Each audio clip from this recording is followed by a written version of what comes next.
क्या हाल चाल बच्चों, क्या हाल चाल। देखो भैया, सबकी दिक्कत है कि ठंडी में पढ़ाई कैसे करें। सभी लोगों को इस बात से बहुत दिक्कत है कि सर जी ठंडी में पढ़ाई नहीं हो रही है, सर जी बहुत ठंड लग रही है हमको। तो बच्चे पता नहीं क्या क्या करते हैं कि ठंडी में पढ़ाई हो जाए, और उस चीजों से होता क्या है कि उनको आलस आता है और बच्चों उनके हर प्रकार के तामझाम व्यर्थ हो जाते हैं और बच्चे सो जाते हैं। वो पढ़ाई नहीं करते हैं, वो सो जाते हैं। तो आइए बच्चों, आप लोगों से बातें करते हैं कि कैसे आप ठंडी में पढ़ाई कर सकते हो। How to keep studying in the cold weather also. बेटा, कोल्ड वेदर में आप लोगों को सुस्ती, आप लोग को आलस बहुत ज्यादा आता है। तो बेटा, इस आलस को कैसे दूर करना है और ठंडी में भी अपनी पढ़ाई को एकदम अच्छे से कैसे कंटिन्यू करना है, इसकी बातें आज मैं आप लोगों के साथ करने वाला हूं। तो एक बार आप लोगों से रिक्वेस्ट है बच्चों, फटाफट से क्लास को शेयर कर देना और सेशन को लाइक कर देना, क्योंकि बच्चों आज की सारी बातें आप लोगों के फ्यूचर के लिए बहुत इंपॉर्टेंट है। क्योंकि बेटा आप लोग को पता है कि ये ठंड का महीना हर साल आता है, और बेटा आप लोगों को ऐसा नहीं सोचना है कि अगर ये हर साल आता है तो इस साल ठंडी है, ज्यादा है तो मैं पढ़ाई नहीं करूंगा, अगले साल मैनेज कर लूंगा। बेटा ऐसी गलती मत करना। अगर ऐसी गलती करोगे तो आप लोग का समय आप खुद व्यर्थ कर रहे हो, और बेटा इससे होगा ये कि आप अपनी सफलता को खुद से टाल रहे हो। तो बेटा मौसम कोई भी हो, आपको डिमोटिवेट नहीं होना है और आप लोग को अपने रास्ते से हटना नहीं है। तो आइए बात करते हैं कि ठंडी में पढ़ाई कैसे करना है। सबसे बड़ी दिक्कत तो ये आती है कि सर जी रात में ठंड लगती है, और सर जी उससे ज्यादा लगती है सुबह में। तो चलो ठीक है, रात में जैसे तैसे आपने जब तक मन किया पढ़ाई करी। अब सर जी दिक्कत यह है कि सुबह में उठे कैसे। सर जी हम सुबह में उठ नहीं पा रहे हैं। बेटा ये दिक्कत सिर्फ आपके साथ नहीं है, इस दुनिया के हर इंसान के साथ है। क्योंकि बेटा ठंड सबको लगती है, सब लोग इंसान है। जैसे आप इंसान हो वैसे हर कोई इंसान है। तो बेटा सबसे बड़ी दिक्कत जो आप लोग की है, सुबह उठ नहीं पाते। जब सुबह उठ नहीं पाओगे तो बेटा आपके अंदर आलस आएगा, और बच्चों अगर आलस आएगा तो फिर आप लोग का दिमाग सही से स्टेबल नहीं होगा और आप लोग अपनी पढ़ाई पर कंसंट्रेशन नहीं कर पाओगे। तो आइए बच्चों, कौन कौन से फैक्टर्स हैं कि जिनके द्वारा आप लोग यहाँ पे समझ सकते हो कि ठंडी में पढ़ाई कैसे आप लोग कंटिन्यू कर सकते हो। देखिए बेटा, वो सारे फैक्टर्स आज मैं आप लोग के सामने, आप लोग के साथ यहाँ पे डिस्कस करने वाला हूँ। बच्चों ये सारे पॉइंट्स हैं, ये सारे पॉइंट्स है, और मैं चाहता हूं कि ये सारे पॉइंट्स आप लोग काफी कान खोल करके और दिमाग को एक्टिव रख के सुनो। क्योंकि बेटा ये आप लोग को इंप्लीमेंट करना है। ऐसा नहीं है कि एक सेशन मैंने किया और आपने देखा और आप लोग देख के भूल गए।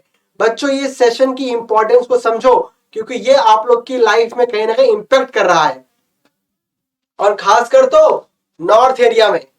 बच्चों जितने भी नॉर्थ एरिया के स्टेट्स है, हर जगह पे ठंड बहुत ज्यादा पड़ती है।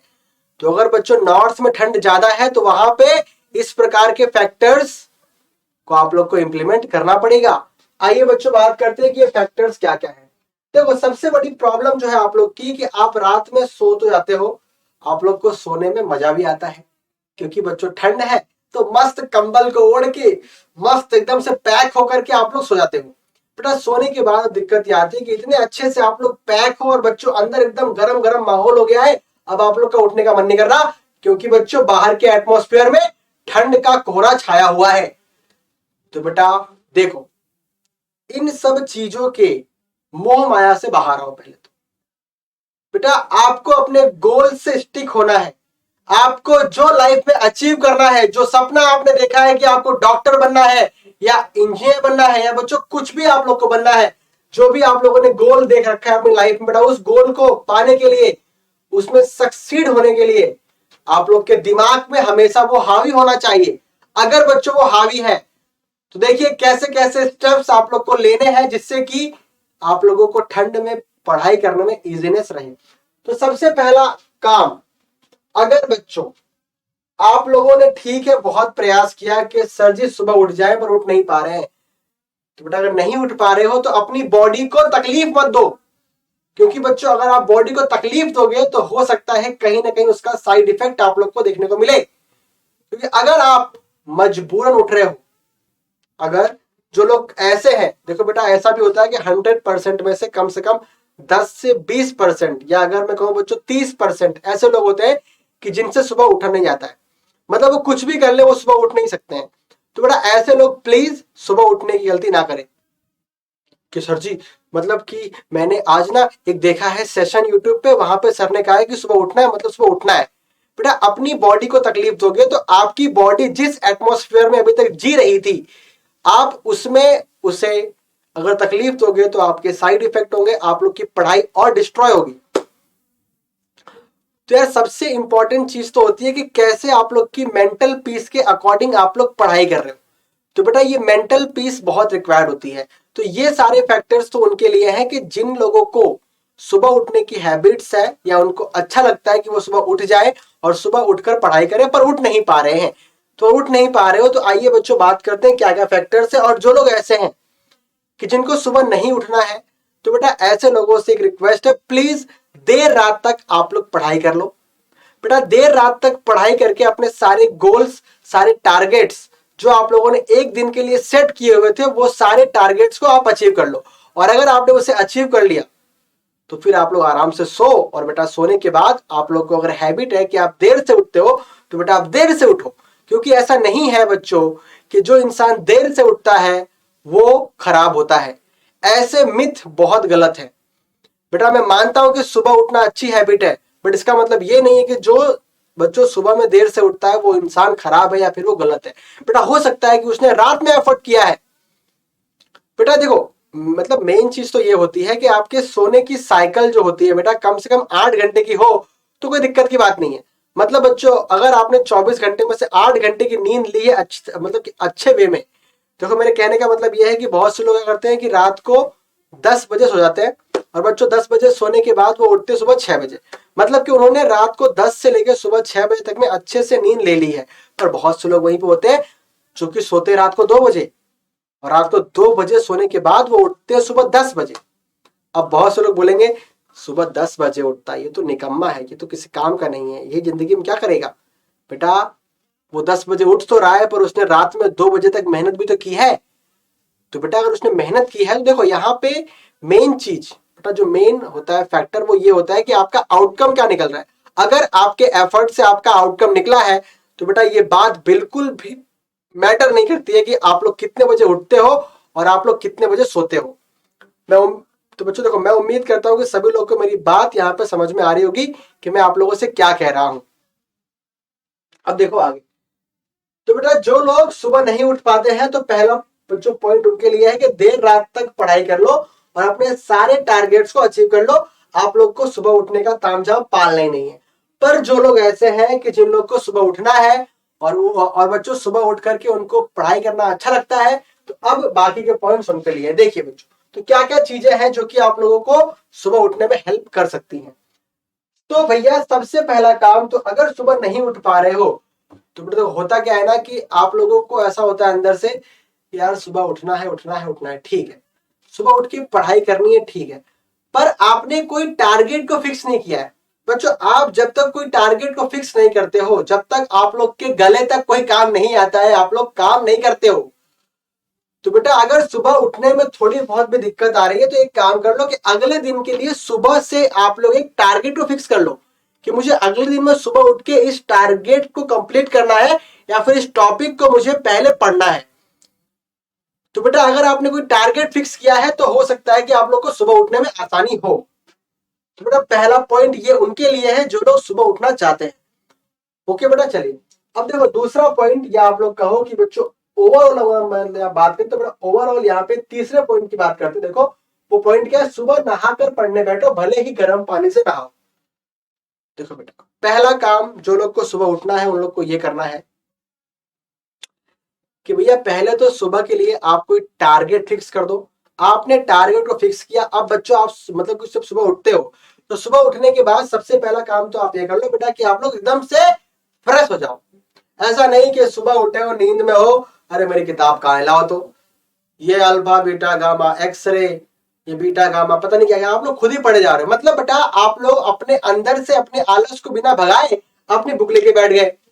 तो बेटा एक तो वैसे ठंडी है और आपके अंदर इतना आलस वैसे भरा है, तो बेटा पढ़ाई का उसका कोई मीनिंग नहीं है। तो इससे अच्छा काम तो ये है कि बेटा सुबह उठ करके सबसे पहला काम आप लोग क्या करो, अपने आप को एकदम से फ्रेश कर लो, मतलब नहा धोकर बैठो। बेटा अगर आपको लगता है कि सर जी ठंडे पानी से कैसे नहाए, तो बेटा ठंड है तो पानी को गर्म कर लो और नहा लो, नहा कर बैठो। ठीक है, चलो अगली बात क्या है बेटा, नहाने के बाद अगर आप लोग को लगता है कि मुझे व्यायाम करना और मेरी बॉडी के लिए अच्छा है, तो बेटा आप लोग व्यायाम कर लो, क्योंकि बच्चों व्यायाम से आप लोग की बॉडी में एक एक्टिवनेस आएगी। अब बहुत से लोग ऐसे होते हैं कि जो नहाने के पहले करते हैं व्यायाम, और बहुत से लोग ऐसे होते हैं जो नहाने के बाद करते हैं व्यायाम। तो ये आप पे डिपेंड करता है कि बच्चों आप एक्सरसाइज कब करते हो, नहाने के पहले या नहाने के बाद, ये आप पे डिपेंड करता है, जैसा आपकी बॉडी झेल सकती है। ठीक है, अगर बच्चों आप अगर मतलब तो मेरी बात करते, तो बेटा मैं पहले सो के उठता, तो सो के उठने के बाद मैं पहले एक्सरसाइज करता बच्चों, एक्सरसाइज करने के बाद मैं नहाता, उसके बाद मैं पढ़ने बैठता। अभी आप पे डिपेंड करता है कि आप कौन सा रूटीन फॉलो करते हो, नहाने के बाद एक्सरसाइज या नहाने के पहले एक्सरसाइज, ये आप पे डिपेंड करता है। बच्चों बाद में क्या आता है, अब मस्त आप लोग नहा धो लिए हो बढ़िया से, अब आपको क्या लगा कि सर जी अभी भी ठंड लग रही है, आप घुस गए रजाई के अंदर और फिर आपने किताब खोली। आपको लगा यार मैं नहा तो लिया हूं, अब मैं एकदम से एक्टिव हो गया हूं, अब चाहे मैं कहीं भी बैठूं अब तो मैं पढ़ाई कर लूंगा। ये आप लोग की सबसे बड़ी मिस्टेक है। सबसे बड़ी मिस्टेक आप लोग करते हो कि आप लोग रजाई के अंदर बैठ करके पढ़ाई करते हो। This is the habit which you have to avoid strictly. बेटा आप लोग को खास तौर पर ठंड के मौसम में रजाई के अंदर बैठ करके पढ़ाई नहीं करनी है, क्योंकि उससे होता यह है कि बच्चे अपने आप को आलसीपन में फिर से लेकर आ जाते हैं। बेटा आपने जितनी भी एक्टिवनेस अभी तक बनाई थी, आप लोग धीमे धीमे एक्टिवनेस से आलसीपन की ओर जाते हो, और बेटा आप लोग का पूरा कंसंट्रेशन खराब होने लगता है। बेटा तो इसलिए आप लोग प्लीज रजाई के अंदर बैठ करके पढ़ाई मत करो। तो बेटा पढ़ाई करने का सही मतलब सही वे क्या है, तो बेटा हमेशा टेबल कुर्सी पर बैठकर पढ़ाई करो, हमेशा टेबल कुर्सी पर बैठकर पढ़ाई करो, अपने टारगेट्स को लेकर बैठो, बेटा नहा धोकर बैठो और साथ साथ में एक्सरसाइज भी करके बैठो। और उसके बाद बच्चों आप जब टेबल कुर्सी पर बैठते हो, तो अगर आप लोग को प्यास लगे तो बार बार बच्चों पानी के लिए आप लोग को उठना नहीं है, बेटा पानी अपने साथ लेकर बैठो। अब बहुत से लोग को होता है कि सर जी ठंड में पानी भी बहुत ठंडा होता है, सर जी पीने का मन नहीं करता। बेटा अगर ऐसा है तो हल्का फुल्का पानी गर्म कर लो, बेटा थोड़ा सा गर्म पानी करके अपने साथ लेके बैठो। ओके, तो बेटा गर्म पानी पियोगे तो थोड़ा बहुत आपकी बॉडी के लिए भी अच्छा है।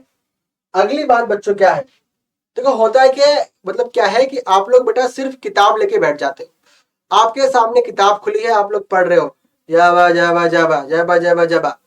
बेटा ऐसे पढ़ने से अच्छा है कि साथ में कॉपी भी रखो और बेटा पेन भी रखो।